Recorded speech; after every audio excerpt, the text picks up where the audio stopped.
National monument authority द्वारा स्थापित इतिहास की एक कमेटी है महाराजा अनंगपाल तोमर द्वितीय स्मृति समिति का सदस्य हूँ और मेरे साथ बैठे हैं श्री नरेंद्र सिंह जी चौहान हरसरू से हैं, गुड़गांव से भाई ठाकुर सागर प्रताप जी बैठे हुए हैं, चौहान कुल के बड़वा जी विराजमान हैं, हमारे भाई यश प्रताप जी पुंडीर हैं, दीपक जी हैं अंबड़ से।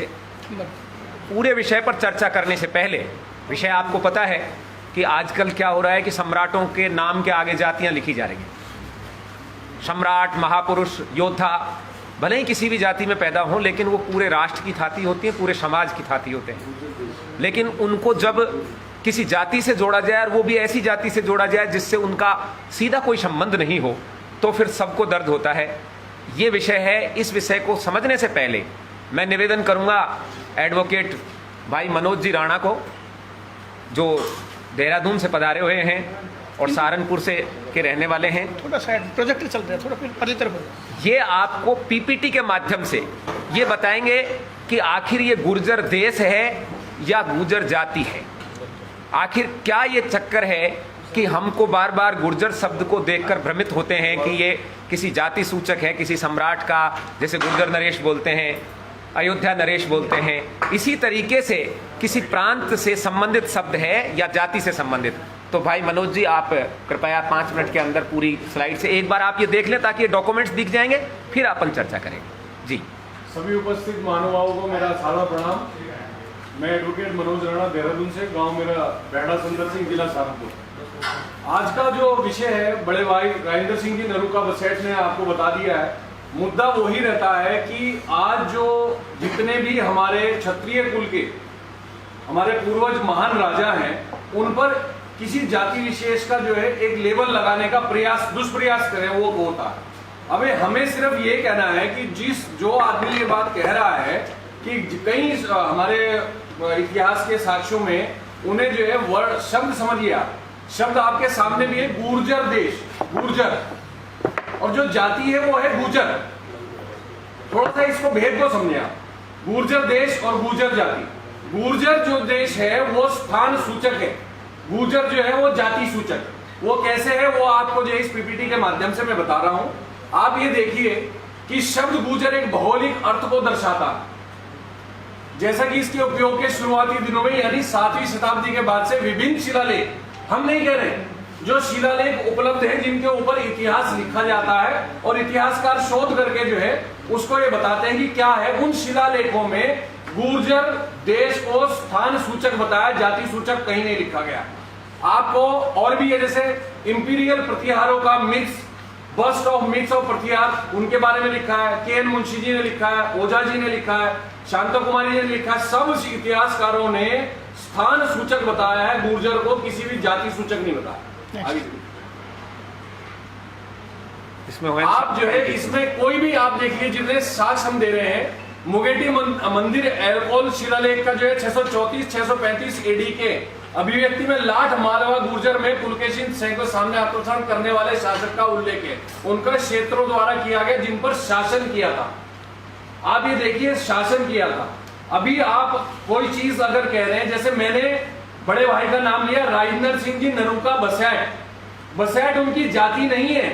बसेठ नाम के बाद क्यों जुड़ा? क्योंकि वो गांव बसेठ के रहने वाले, स्थान सूचक। मैंने जब अपना परिचय दिया तो मैंने कहा मनोज राणा, एडवोकेट बेहड़ा संदल सिंह। बेहड़ा संदल सिंह मेरी जाति नहीं है, बेहड़ा संदल सिंह स्थान, जहां से मैं स्थान हूं, जहां से मेरा निकास है, जहां से मैं आया हूं, वो है। आप ये समझिए, जैसे उन्होंने फिर मालवा का जिक्र किया, अयोध्यापति, लंकाधिपति। लंकेश की जो है जाति लंकाधिपति नहीं थी, लंका जाति थी नहीं थी उनकी, लंका स्थान सूचक। हर्षचरित में भी ये लिखा हुआ है, हर्षचरित्र में भी साफ लिखा, स्कंद पुराण में भी साफ लिखा हुआ है। हर जगह आप देखेंगे तो इसका जिक्र किया हुआ है। आप ये देखें, तेलंगाना में, कर्नाटक में, द्रविड़ में, मध्ययुगीन गुर्जर, मतलब ये जो है ना, ये स्थान सूचक है, जाति सूचक नहीं। इसका सबसे बड़ा, अगर आप कोई चीज देखना चाहेंगे तो भारतीय सरकार ने अगर किसी जाति को, अगर आप देखें जाति विशेष की बात करें, गुर्जर को ओबीसी में रखा हुआ है, गुर्जर को ओबीसी में नहीं लिखा हुआ। आप इसी से समझिए, बहुत बड़ा क्लियर है कि जो चीज जाती वो ओबीसी का ले रहे हैं, ओबीसी का उन्हें मिल रहा है, सब कुछ सही है, लेकिन गुर्जर तो वहां जिक्र ही नहीं है ना, क्योंकि गुर्जर जाति है ही नहीं। और वो सिर्फ एक गुर्जराधिपति, लंकाधिपति, अयोध्यापति, उसको जो है उन्होंने एक वर्ड करा, क्योंकि कंप्यूटर में आप सब जानकार होंगे, आज जब कंट्रोल एस करते हैं और गुर्जर लिख देंगे तो जो आगे, तो इसका मतलब ये थोड़ी ना कि सब आप ही होगी गुर्जर, वो सिर्फ वो काम हो रहा है, इसके अलावा और काम नहीं। आपके सामने और सारे जो है हम फैक्ट्स जो रख रहे हैं, इसमें है द द्रविडियन फैक्ट्स है तमिल का, the Telangana, the Karnataka, the resident of Mayadesh of Gurjara. आप ये देखें, the residents of Mayadesh and Gurjaras, साफ साफ लिखा हुआ, these 5 are said to be the 5 Dravidians. तो जो यहाँ गुर्जरास जगह में रहते थे उनको द्रविडियन कहा गया। इसी तरह जो यहां से निकले हैं, मैं इसके और साक्ष्य हम आपको देंगे कि जो गुर्जर देश गुजरातरा से निकले हैं, गुर्जर ब्राह्मण भी है, गुर्जर वैश्य भी है, गुर्जर शूद्र भी है, तो जाति नहीं है, स्थान सूचक है। आपको एपिग्राफी इंडिका जो एक शब्द ये है, जो किताब है, ये सबसे प्रमाणिक किताब है आज के समय में। शुरू से लेके वैदिक काल से लेके, वैदिक काल के बाद मध्ययुगीन काल आया, मध्ययुगीन के बाद राजपूत काल आया, राजपूत काल के बाद जो है आपका सल्तनत काल आया, सल्तनत के बाद ये आपका ब्रिटिश काल आया, और अब जो है लोकतंत्र आया। उन सब में सारा का सारा निचोड़ एपिग्राफी इंडिका में आपको मिल जाएगा। ये प्रमाणित शिलालेखों के साथ है। इसमें कहीं भी जो है गुर्जर को जो है जाति नहीं कहा गया है। अब गुर्जर को हमेशा आप ये देखेंगे, विदित गुर्जर अधिराज्य, ये आगे स्थान सूचक बताया गया। जैन प्रशस्ति में भी है, कोई पीछे करना, पीछे जैन पुस्तक प्रशस्ति संग्रह पतन में ताड़ के पत्र की पांडुलिपि, आप ताड़ पत्र जो है ना, उसके पेड़ के पत्ते होते थे, उसमें भी जो पांडुलिपि लिखी हुई है, उसमें भी गुर्जराधिदेश, आप देखें प्रबंध कोश में अमास्य भुक्तो गुर्जराधिदेश का उल्लेख है, अर्थात आम की भुक्ति में गुर्जर जैसा देश थे। गुर्जर देश है, जाति नहीं है। स्थान का ही जिक्र हो रहा है, हर जगह जाति का जिक्र नहीं हो रहा। तो आप लोग जो इससे भ्रमित ना हो, जो एक जाति विशेष जो है इसको भ्रमित करने का प्रयास कर रही है, स्थान का नाम लेके वो अपनी जाति से जोड़ रही है। और किताबें हैं, राजस्थान थ्रू जो एजिस है, उसमें भी सेम यही है। आप ये देखिए कमेंट में like Saurashtra and Lata, Gurjara is the name of a territory here. Territory मतलब जगह का, स्थान का नाम, जाति का नाम नहीं। किसी भी, मैं कह रहा हूं, किसी भी एक भी जितनी भी इतिहासकार हुए हैं आज तक, किसी ने गुर्जरा को जाति नहीं कहा। गुर्जर को कहा है, गुर्जर तो जाति है, लेकिन गुर्जर नहीं।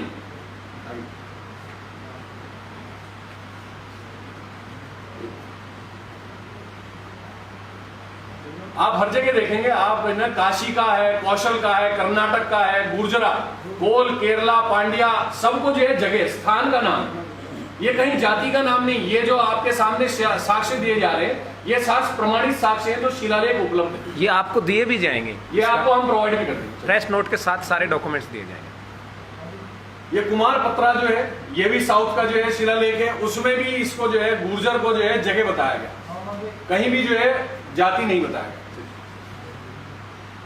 तो कुल मिला के ये आप देखिए, प्रभा का चरित्र 13वीं शताब्दी का, उसमें भी है। घटियाला शिलालेख 816 ईस्वी में, उसमें भी जो है स्थान बताया है कि आर्यों के बीच गुर्जरातरा में लता देश में बहुत प्रसिद्धि प्राप्त की।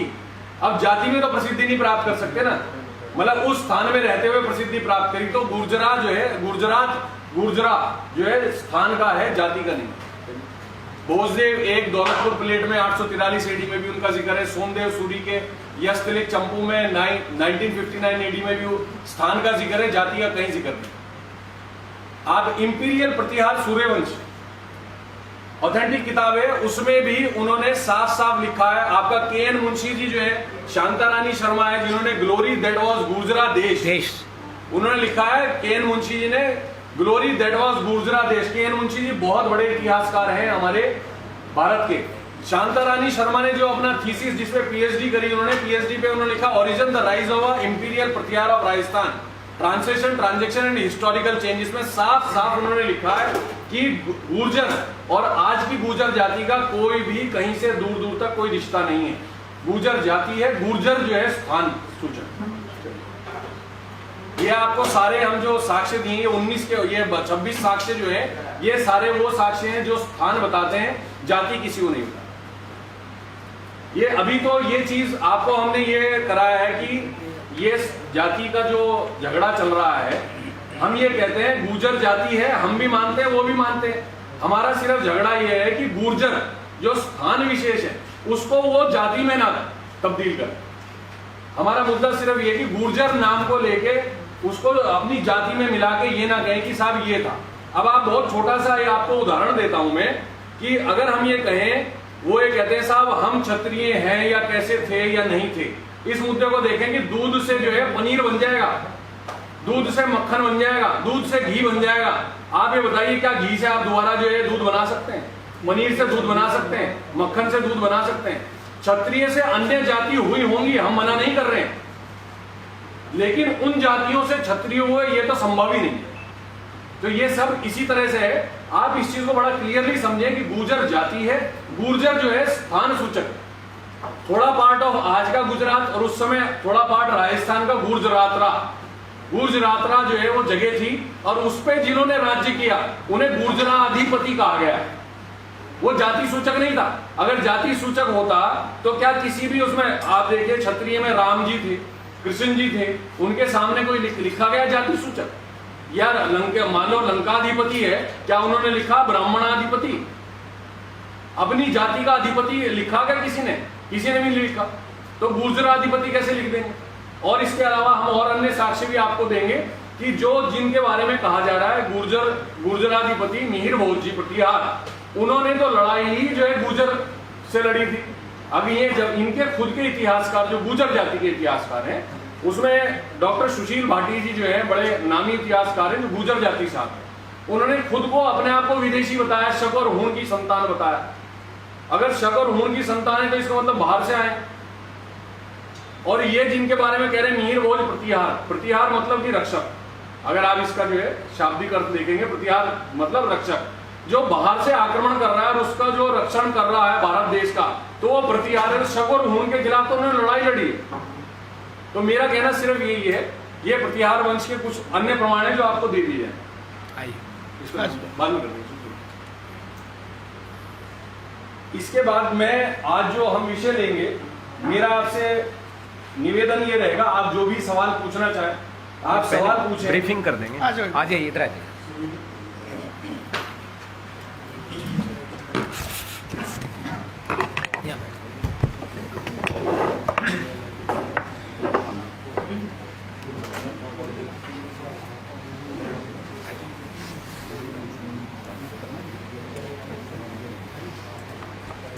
पीपीटी के माध्यम से आपको ये समझाने का प्रयास किया है जो ऑथेंटिक डॉक्यूमेंट्स हैं कि गुर्जर एक प्रांत का नाम है, क्योंकि हमारे कुछ बंधुओं ने ये भ्रम फैलाया हुआ है कि साहब गुर्जर प्रांत नहीं, गुर्जर एक जाति थी और उस जाति के नाम पर प्रांत का नाम पड़ गया।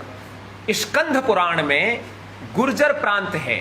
5 ब्राह्मणों की नियुक्ति की थी, द्रविडियन 5 ब्राह्मणों की नियुक्ति की। इनके अंदर कर्नाटक ब्राह्मण, इसी के अंदर गुर्जर ब्राह्मण, इसी के अंदर केरल ब्राह्मण और इसी के अंदर 5 अलग अलग मध्य देश ब्राह्मण, अलग अलग 5 देशों का 5 प्रांतों का जिक्र हुआ। इसी प्रकार से गुर्जर जो देश है उसकी अभी ज्यादा दूर जाने की जरूरत नहीं है। जब ये देश आजादी की लड़ाई लड़ रहा था उस समय आदरणीय महात्मा गांधी, जिनको राष्ट्रपिता भी कहते हैं, और पाकिस्तान के राष्ट्रपिता कहो या पाकिस्तान का उनको पता नहीं क्या बोलते हैं, मुझे ध्यान नहीं है, कायदे आजम, वो मोहम्मद अली जिन्ना और कस्तूरबा गांधी जी जब ये बाहर से आए तो गुर्जर जो सभा थी, वो गुर्जर सभा के अंदर गुर्जर देश में, गुर्जर भाई साहब निवेदन है थोड़ा सा हम बात कर लें तो ठीक रहेगी, गुर्जर प्रांत के सभी लोग, प्रोमिनिएंट लोग उस गुर्जर सभा के सदस्य थे। और उसकी अध्यक्षता कौन कर रहे थे? उसकी अध्यक्षता कर रहे थे डॉक्टर ये हमारे अली जिन्ना जी। उनको गुर्जरों का श्रेष्ठ बताया है कि श्रेष्ठ गुर्जर हैं मोहम्मद अली जिन्ना, जबकि वो धर्म से मुस्लिम थे और जाति से राजपूत थे। दुनिया जानती होगी, मेरे को तो इस बात से अब कोई मतलब नहीं है, पाकिस्तान गए बाहर में जाए वो। लेकिन ये बात साबित करती है कि उस समय तक भी, जिसमें के मुंशी जी इसका जिक्र करते हैं, जिसका बहुत ज्यादा हमारा गुजर भाई बताया करते हैं कि द ग्लोरी वाज गुर्जर देशा। गुर्जर देश की ग्लोरी का मतलब है प्रतिभाएं, यानी उसका गौरव, गुर्जर देश का गौरव। उन्होंने किसको बताया? जिन्ना को, गांधी को, कस्तूरबा गांधी को। और महात्मा गांधी के बारे में उस सभा में कहा गया कि सारे संसार में देश का तो नाम रोशन किया ही है महात्मा गांधी ने, लेकिन गुर्जरों का नाम रोशन किया। इसका मतलब जैसे राजस्थानियों का नाम, जैसे पंजाबियों का नाम, जैसे प्रांतों के नाम होते हैं, प्रांत के लोगों को महाराष्ट्र वालों को मराठी बोलते हैं, गुजरात वालों को आज गुजराती बोलते हैं, उस समय गुर्जर बोलते थे सभी को। और उस देश के राजाओं को गुर्जर नरेश बोलते थे। और वहां पर एक कुल था प्रतिहार कुल, जो कि कहां से पैदा हुआ? वो पैदा हुआ 4 क्षत्रियों के, जिनको अग्निवंश कहते हैं। पुस्तक लाइए। बहुत ज्यादा वो जिक्र करते हैं सम्राट पृथ्वीराज चौहान के कार्यकाल की, पृथ्वीराज रासो और पृथ्वीराज महाकाव्य का। मैं आपको निवेदन कर दूं, भारत में जो कालखंड हैं, ये इतिहास के जो कालखंड हैं, ये बांटे गए हैं।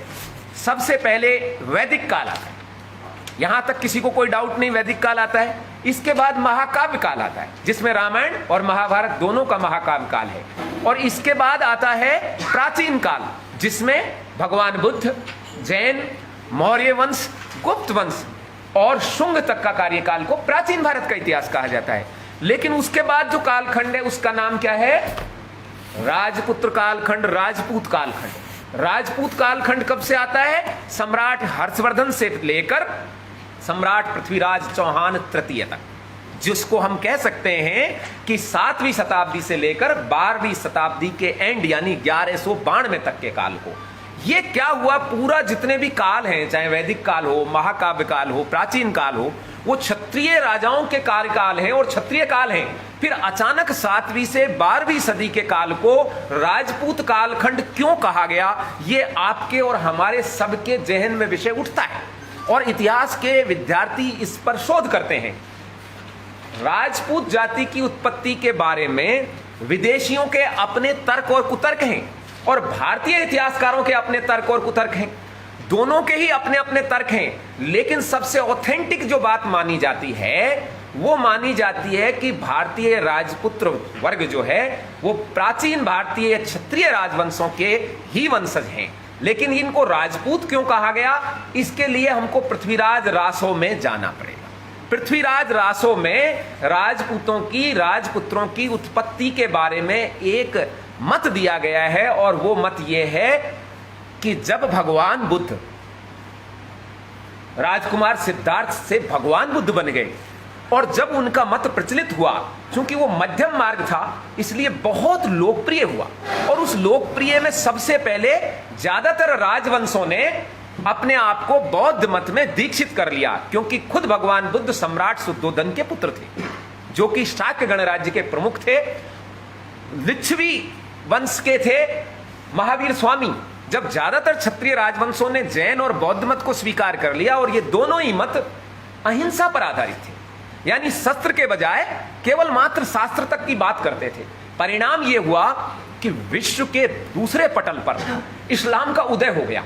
और इस्लाम के उदय के बाद लोगों ने मशाल और तलवार हाथ में लेकर देश के देश रौंदते चले गए, जिसमें अफगानिस्तान गया, सीरिया गया, मिस्र गया, ईरान गया, इराक गया। और जब इन्होंने दस्तक भारत में दी तो भारत के बुद्धिजीवी वर्ग ने, भारत के ज्ञानियों ने विचार किया कि ये हमारे जो राजा बौद्ध धर्म में दीक्षित हो गए हैं, ये शस्त्र के बजाय बुद्धम शरणम गच्छामि, संगम शरणम गच्छामि कर रहे हैं। और सम्राट अशोक के बाद इन्होंने आक्रमणकारी नीतियां बदल दी। उसका परिणाम यह हुआ कि जब विदेशी आक्रांता, जिनमें शक थे, हूण थे, कुषाण थे, सीथियन थे और फिर अरब थे, इनके तेजी से आक्रमण होने लगे, तो माउंट आबू, जिसको आबू पर्वत कहते हैं, उस पर्वत पर एक ऋषि ने चिंता व्यक्त की। वो ऋषि भी वशिष्ठ की पीठ के संत थे, इसलिए उनका नाम भी वशिष्ठ ही था। और वो सभी राजवंशों के पास गए और उनसे कहा, आज हमारे भारत की भूमि पर विदेशी आक्रांता खड़े हुए हैं, आप शरणम गच्छामि बंद कीजिए, शस्त्र उठाइए, धनुष उठाइए। लेकिन चूंकि किसी मत का प्रभाव इतना अधिक होता है, ज्यादातर राजाओं ने उनकी ये बात स्वीकार नहीं की, तब उन्होंने एक फतवा जैसे जारी करते हैं, ऐसे एक संदेश भेज दिया कि देश धर्म और न्याय की रक्षा के लिए जो राजवंश आना चाहते हैं वो यहां माउंट आबू पर आए, और इस माउंट आबू पर एक अग्नि के द्वारा जो शुद्धिकरण किया जाता है, अग्नि के अंदर आपने देखा होगा अपन ताबीज लेते हैं, कोई संत देता है, तो उस ताबीज को जब कहीं गमी में जाने के बाद वो खराब हो जाता है तो हम दीपक के आगे उसको चलाते हैं, हम धूप के आगे चलाते हैं और हवन करते हैं, और हवन में भी उसको शुद्धिकरण करते हैं। ऐसे ही 4 राजाओं को, जिनमें एक थे प्रतिहार, दूसरे थे परमार, तीसरे थे चहमान और चौथे थे चालुक्य।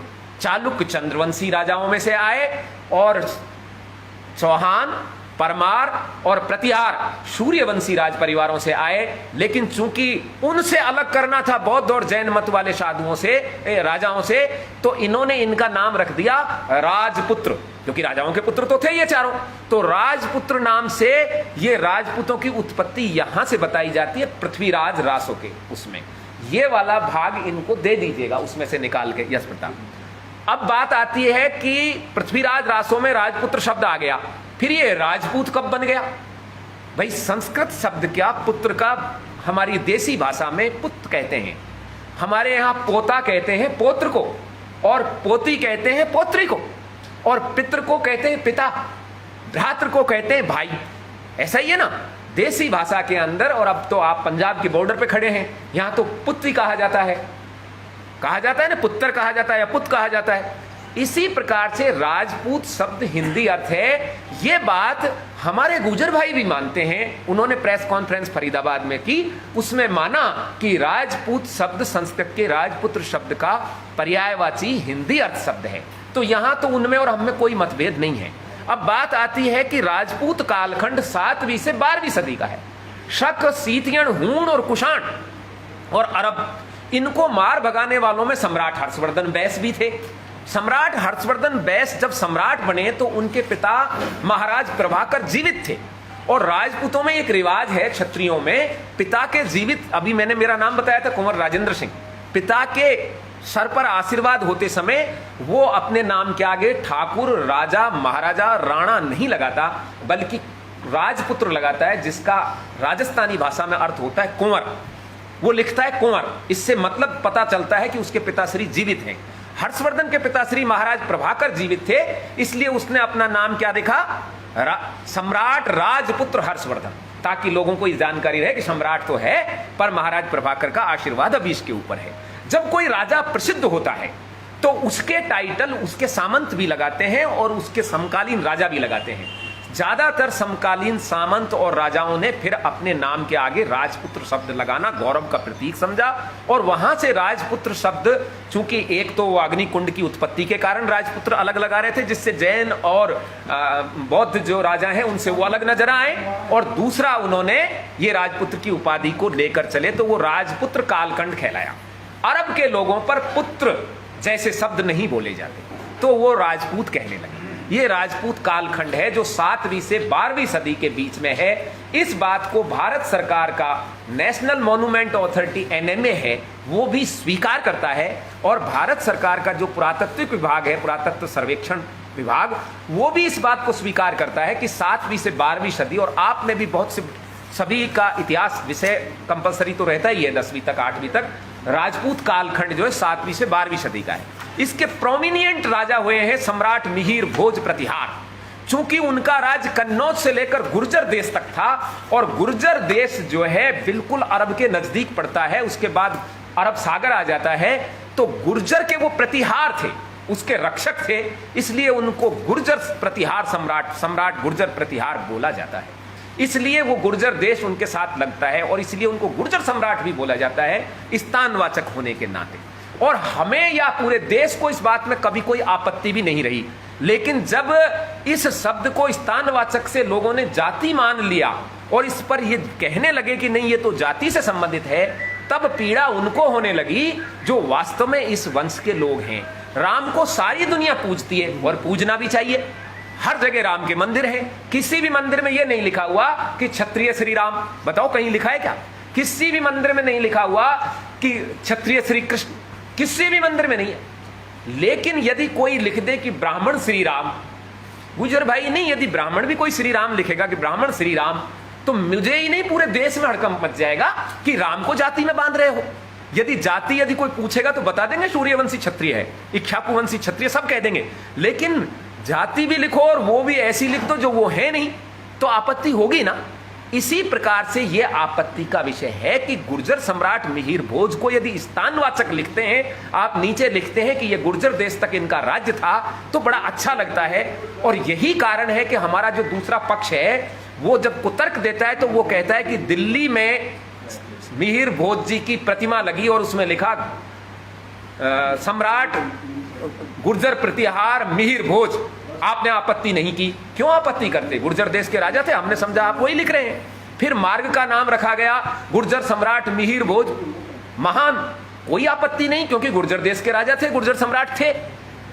कई जगह और मूर्तियां लगी, हमने कोई आपत्ति नहीं की। लेकिन जब देखा कि ये सम्राट पृथ्वीराज चौहान को गुर्जर कहने लगे, महाराज अनंगपाल तंवर को गुर्जर कहने लगे, जब ये महाराज भोज परमार को गुर्जर कहने लगे, तब हमको इस बात की भनक लगी कि यार ये तो जाति से जोड़ रहे हैं उसको, जबकि गुर्जर शब्द अलग और गुर्जर जाति अलग, ये आपको बता दिया है। यदि वो गुर्जर लिखकर गौरवान्वित अनुभव करते हैं तो हम उनका स्वागत करते हैं, हमें कोई आपत्ति नहीं है। पर राजा महाराजाओं को तो जाति में मत बांधो। यदि राजा महाराजा जाति में बांधे जाएंगे तो फिर चलो, हमें तो इसलिए दर्द है कि वो क्षत्रिय थे, पर ये तो हर एक नागरिक का धर्म है कि राजा पूरे देश का होता है, किसी जाति का नहीं होता। आज हमारे देश के प्रधानमंत्री हैं मोदी जी, अब यदि कोई क्लेम करने लग जाए उनके ऊपर कि ये साहब मोदियों के प्रधानमंत्री हैं, तो क्या ये अच्छा बनेगा? इसी प्रकार राजा सबका होता है और राजा सबका पिता तुल्य भी होता है। इसलिए कोई ये कहता है कि हम उनके वंशज हैं, वहां भी हमें कोई आपत्ति नहीं है, भाई सबके पिता होता है तो राजा तो। लेकिन कोई यदि उनकी जाति बदलेगा, आज सारा देश कहता है ना कि हम राम की संतान है, किसी को कोई आपत्ति है क्या? सुप्रीम कोर्ट ने भी कहा क्या राम के वंशज हैं? मैं खुद गया सुदर्शन न्यूज पर, मैंने कहा मैं तो है, क्योंकि वो राम का अनुयायी है, राम को पूजता है। तो इसी प्रकार से राजाओं की जाति नहीं बदली जाए। उन्होंने हमारे पास 3-4 प्रमाण दिए, सबसे ज्यादा वो पृथ्वीराज रासो चिल्लाते हैं। अब ये पृथ्वीराज रासो रखा है ये पब्लिक में है, राजस्थानी ग्रंथकार साहित्य वाले इसको बांटते हैं, बेचते हैं, मेरी और आपकी प्रॉपर्टी नहीं है। ये लिखा कविवर चंद्रवरदाई ने और उनके वंशज हैं आज की तारीख में मोहन सिंह जी। उन्होंने इस पृथ्वीराज रासो को अब अपनी भाषा में टीका भी किया है। जो मूल शब्द हैं, जो मूल शब्द पृथ्वीराज रासो में प्रयोग हुए हैं, उनका यदि अपने को कोई अर्थ समझ नहीं बैठे तो हमको किससे पूछना चाहिए? ये डिंगल साहित्य है, राजस्थान का डिंगल और पिंगल साहित्य है। जो भाषा के जानकार हमारे राजस्थान में भाट, चारण और बड़वाजी हैं। हमारे बीच में चौहानों के बड़वाजी बैठे हुए हैं। यदि कोई श्लोक, कोई दोहा, कोई अंतरा हमारे समझ नहीं आता है तो हमें किससे पूछना चाहिए? हमें उन्हीं चारण भाइयों से, उनसे निवेदन करके, जिनको हम लोग जिनके आधार पर इसको लेके चल रहे हैं, उन कविवर चंद्रवरदाई के वंशजों से पूछना चाहिए कि साहब इसमें गुर्जर शब्द आया है, इसमें गुर्जरी शब्द आया है, इसका क्या अर्थ है? देखिए इसमें 2-3 जगह लिखा हुआ है। भाग 1 में 55 नंबर पृष्ठ पे लिखा हुआ है, लाइए 55 नंबर पृष्ठ पे लिखा हुआ है, जिसको मैं बांचना भी नहीं चाहता क्योंकि मैं इससे बहुत ज्यादा सहमत नहीं हूं। इस बात से अच्छी नहीं है किसी के बारे में लिखना।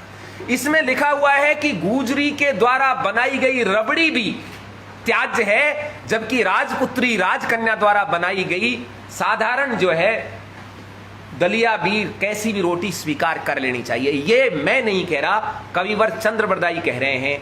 उनके एक नए नए इतिहासकार हुए हैं बिना इतिहास की डिग्री के, जिनका नाम है आचार्य विक्रम जी। वो जगह जगह पृथ्वीराज रासो चिल्लाते हैं। उनको ये श्लोक पढ़ना चाहिए। आपको भी इसकी कॉपी दी जाएगी। आप भी यदि मौका लग जाए, कभी उनकी प्रेस कॉन्फ्रेंस हो, तो उनसे ये पूछिएगा कि ये क्यों नहीं पढ़ा आपने। इसके अलावा इसमें आगे का एक श्लोक है जिसमें बार बार वो गुर्जर जिक्र कर रहे हैं। उसमें गुर्जर नहीं लिखा, गुज्जर लिखा है। चाचिक 209 पेज पे निकालो। चाचिक, मेहर चाचिक, इसका जिक्र है। पृथ्वीराज जी एक स्वप्न देखते हैं और सपने में ये चीज देखते हैं, उसमें चाचिक का जिक्र है। ये देखिए, इसको पढ़ के भी हम देख सकते हैं। इसमें लिखा है कि चाचिक जो है वो सामने आ गए। अब ये चाचिक कौन है? चाचिक निश्चित रूप से गुजर है, लेकिन इसको पूरा पढ़ें, सभी लोग पढ़ें। इसमें लिखा हुआ है काका कान चौहान। जो काका कान चौहान कौन थे? सोमेश्वर के छोटे भाई, सम्राट पृथ्वीराज चौहान के काका, जिनके बारे में प्रसिद्ध था कि वो सम्राट पृथ्वीराज चौहान के सामने किसी ने मूंछ पर हाथ फेरा और उन्होंने गर्दन काटी। चालुक्यों से जो उनका झगड़ा था भीमदेव सोलंकी और उनके परिवार से, वो उसके पीछे भी यही रीजन था। काका कान चौहान का धावर है ये। कौन है? धावर। क्योंकि डिंगल साहित्य, मैं राजस्थान का हूं, थोड़ा सा मैं भी जानता हूं। धावर का मतलब होता है धा भाई। धा भाई का मतलब होता है मेरी धाय का बेटा, जो मेरा भाई लगा। चाचिक यानी धाय। हमारी गुजर माताएं उस समय भी थी, उनको बार बार प्रणाम है, जिन्होंने अपने बच्चे का दूध किसको पिला दिया? राजपुत्रों को पिला दिया। काका कान चौहान को जिस गुजरी माता ने दूध पिलाया उसका बेटा था चाचिक, और उस चाचिक के बारे में इसमें जिक्र है। अर्थात पृथ्वीराज चौहान यदि गुजर जाति के होते, जैसा वो कहते हैं, तो फिर ये धाबाई वाला क्या मतलब है? धाबाई तो होना ही नहीं चाहिए था। धाबाई नाम की जो गुजरों के अंदर एक वर्ग है, वो गुजरों में सर्वश्रेष्ठ माना जाता है। वो कोई एक कुल नहीं है। भरतपुर का धाबाई अलवर के धाबाई से शादी करेगा, अलवर का धाबाई मेवाड़ के धाबाई से यहां शादी करेगा। ये आपस में उनके वैवाहिक रिश्ते, मतलब वो एक कुल नहीं है, एक वर्ग है। और वो वर्ग कैसा है? जो राजाओं के सबसे नजदीक रहता है, जिनकी माताओं ने राज परिवारों के राजपुत्रों को अपना दूध पिलाया है। और उन दूध पिलाने वाली माताओं के बेटों को आज हमारे विरुद्ध खड़ा कर दिया है। ये बहुत ही दुर्भाग्यपूर्ण विषय है और हमारी इस महान क्षत्रिय जाति के ऊपर एक बहुत बड़ा खतरा है। हमारे राजनीतिक विरोधियों द्वारा और हमारे परंपरागत शत्रुओं द्वारा ये जानबूझकर हमारे खिलाफ खड़े किए गए हैं, ताकि इस क्षत्रिय वर्ण का नाश किया जा सके। आज की तारीख में जितनी भी विचारधारा हैं, वामपंथ वाली भी और आरएसएस वाली भी, आरएसएस वाले भी धर्म वामपंथी हैं। कैसे?